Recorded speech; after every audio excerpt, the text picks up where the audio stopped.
High! আজকে আমি তোমাদের সাথে শেয়ার করব ভোকাবুলারি পড়ার ট্রিক্স যেভাবে আমি ভোকাবুলারি পড়তেছি। সাপোজ তোমরা আজকে এই ১ পেজ ভোকাবুলারি পড়বা। এক্ষেত্রে তোমরা ওয়ার্ড এবং মিনিং পড়বা, সিনোনিম, অ্যান্টোনিম পড়বা না। এটার রিজন আমি পার্ট 2 তে বলবো, কারণ পার্ট 1 এ বললে ভিডিওটা অনেক বেশি লং হয়ে যাবে। স্টেপ 1 হচ্ছে যতটুকু ভোকাবুলারি তুমি টার্গেট নিয়েছো ওইটুকু vocabulary A to Z reading পড়া। স্টেপ 2 হচ্ছে ওয়ার্ডগুলো দেখে দেখে খাতায় একবার লিখা।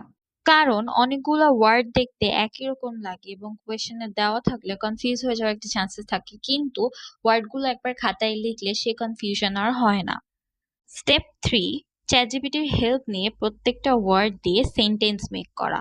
এটা পরবর্তীতে আমাদের অন্যান্য গ্রামার রাইটিং এবং ফ্রি হ্যান্ড রাইটিং এ অনেক বেশি হেল্পফুল হবে। স্টেপ 4 হচ্ছে রাতে ঘুমানোর আগে আমরা যে খাতায় ভোকাবুলারি গুলো লিখেছিলাম সেই খাতা থেকে ভোকাবুলারি গুলো আবার রিভিশন দেওয়া এবং নেক্সট দিন নতুন ভোকাবুলারি পড়ার আগে আগের দিন যে ভোকাবুলারি গুলো আমরা পড়েছি সেই ভোকাবুলারি গুলো একবার রিভিশন দিয়ে নেওয়া। পার্ট 1 এ আমি তোমাদের বলেছিলাম ভোকাবুলারির ক্ষেত্রে শুধু ওয়ার্ড এবং মিনিং পড়তে, সিনোনিম, অ্যান্টোনিম না পড়তে। চলো এই ভিডিওতে তোমাদের এটার রিজন বলি। ভোকাবুলারি শেখার ক্ষেত্রে ম্যাক্সিমাম স্টুডেন্ট যে ভুলটা করে থাকে সেটা হচ্ছে তারা ওয়ার্ড এবং মিনিং পড়ার সাথে সাথে সিনোনিম, অ্যান্টোনিম পড়ারও ট্রাই করে। অ্যাজ এ রেজাল্ট এতগুলো ওয়ার্ড যখন তারা মনে রাখার ট্রাই করে তখন তারা কোনো ওয়ার্ডই ঠিক মতো মনে রাখতে পারে না, ফলে তাদের ভোকাবুলারি ঠিকভাবে শেষ হয় না। ভোকাবুলারি পড়ার সময় সিনোনিম, অ্যান্টোনিম পড়তে মানা করার রিজন হচ্ছে আমরা সিনোনিম, অ্যান্টোনিমে জেনারেলি যে ওয়ার্ডগুলো পেয়ে থাকি সেগুলো আমরা পরবর্তীতে মিনিং সহ পেয়ে থাকি।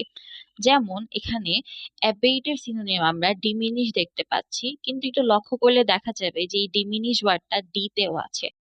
এখানে সিনোনিমে এই ওয়ার্ডটা পড়ার কোনো দরকার নেই। সেম গোস ফর আদার ওয়ার্ডস। এভাবে ভোকাবুলারি পড়লে ভোকাবুলারির ক্ষেত্রে কনফিউজ হয়ে যাওয়া বা গোলমাল লাগিয়ে ফেলার কোনো চান্সেস থাকে না। এভাবে আমরা ভোকাবুলারি পড়লে আমাদের ভোকাবুলারি অনেক বেশি স্ট্রং হবে। তোমাদের কাছে যদি ভোকাবুলারি কোনো বই থাকে তাহলে তোমরা এই জিনিসটা ট্রাই করে দেখতে পারো। That's all for today. I'll see you guys in my next video.